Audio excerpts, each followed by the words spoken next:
This is Chatterbinge. He is an actor, a producer, a writer, and a comedian. In fact, his family is an American comedy and entertainment franchise in and of itself.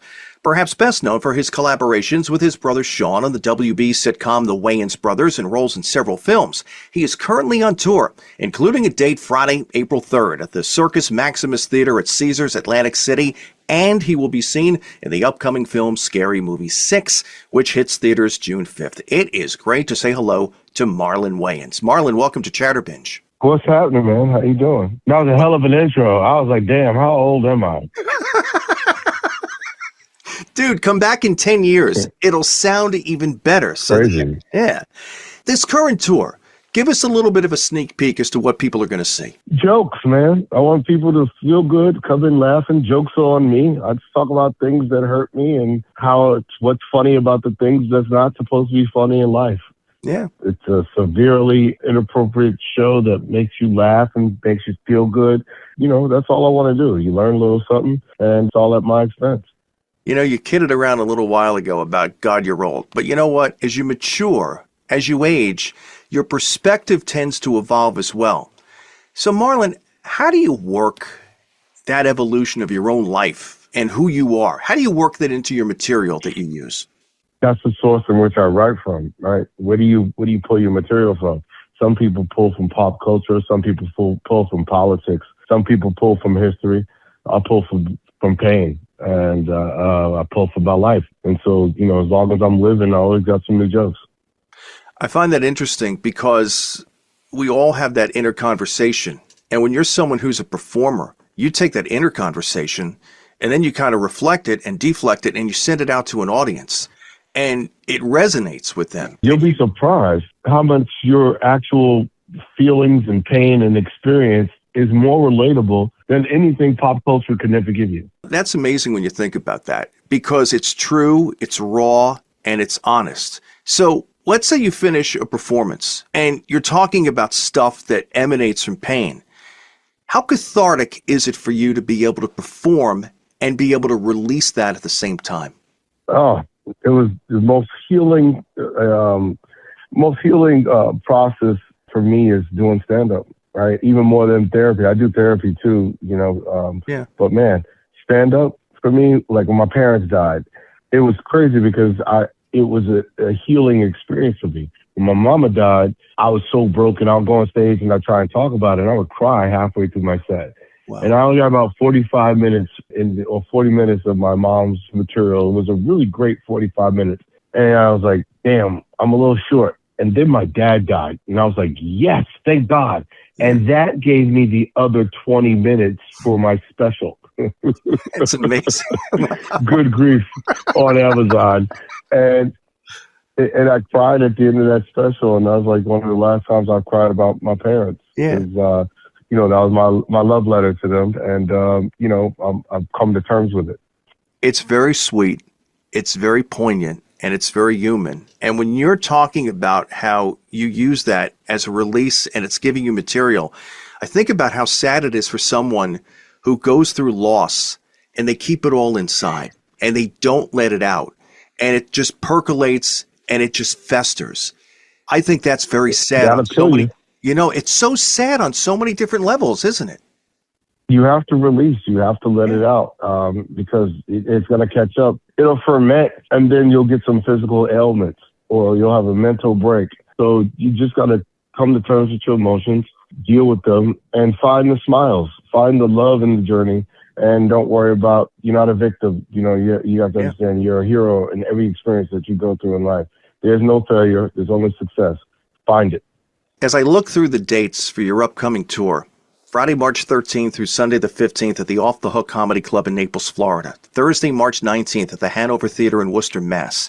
Friday, March 27th through Sunday, March 29th at the Funny Bone in Dayton, Ohio. The one I plan on going to is Friday, April 3rd at the Circus Maximus Theater at Caesars in Atlantic City.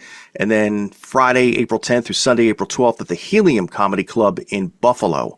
I'm also April 4th. April 4th, I'm at the Barclays for Off the Hook Comedy for the April Fool's show. Awesome. At the Barclays. At the Barclays in Brooklyn. Show. Very, very nice. That's actually Yes, easier sir. for me to get to than Atlantic City. I'm changing my destination now. No, go to Atlantic City. And at the Barclays, I'm only doing 20 minutes. Atlantic City, I'll probably do an hour plus. I have always been fascinated when a comedian works large venues like a casino in Atlantic City, like the Barclays Center, which is an NBA arena. But then you work these smaller clubs as well. How does that affect what you do? Now, I know it probably doesn't, but when you're performing in front of a few thousand people, as opposed to a couple of hundred people or maybe a few dozen people in a very intimate setting, how does that affect you as an artist and a performer? I think every performer, it works differently. Yeah. For me, I like to make the small rooms feel big. And I like to make the big rooms feel small. So it's important to play the small rooms because the connectivity and the intimacy. But you want to bring that same connectivity and intimacy to an arena. And then you and draw the crowd to you. Instead of trying to be all crazy. No. It could be simple. Bring them to you. Yeah. And you'll draw them in. So, I think it's about communicating to whatever many people's in that room. If you can communicate with 200, you can learn to communicate with 15,000. I mentioned in the beginning, you grew up in one of the American comedy franchise families. But I got to ask, other than your family, whose work did you see or watch when you were growing up that made you say, you know what, I want to do that one day? Who was that for you? Richard Pryor and Eddie Murphy. Yeah. And Robin Williams. Those three guys, I always, I love their versatility. I love that they could do characters. I love they could do sketch. I love that they can do movies, TV. I love that they can show you the joke. They can tell you the joke, then animate it. They did great voices. And they talked about their pain. And they were able to do drama and comedy equally as good. Yeah. So I've always loved the versatility of those three artists. You and I are about the same age, and I think we were very lucky to grow up when we did because we were exposed to people such as that. When comedy changed, when you and I were really young, comedy was still pretty much a guy coming out in a tuxedo, joke, rim shot, boom, boom, boom, here we go, thanks, have a good night. And then comedy became much more raw, especially with Pryor, much more experimental with Robin Williams. And it became much more of a fertile ground for expressing yourself. And that's why I think what you do is perfect, because it shows that inspiration and how you've melded that with your own life. I have to bring this up. Scary Movie 6 in theaters June 5th. And it marks the return of the Wayans family to the franchise it created for the first time since Scary Movie 2. Why was it important for you guys to come back and have a return to Scary Movie 6? I think it was the world needed to laugh. I would feel like the world is so toxic right now, and everybody's so sensitive, and like people forgot how to laugh. And so we just want people to go to the theater and laugh at and with each other, because I think it's bonding and I think it's healing, and I think that this is medicine that the world needs, not just our country. So well said.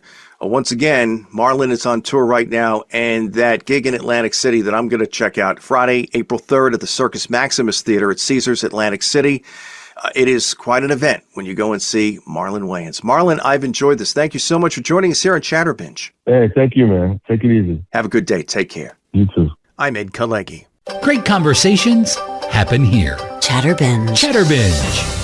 And don't forget to hit that subscribe button so you can always catch our best guest conversations and segments right here on the YouTube home of Chatterbinge.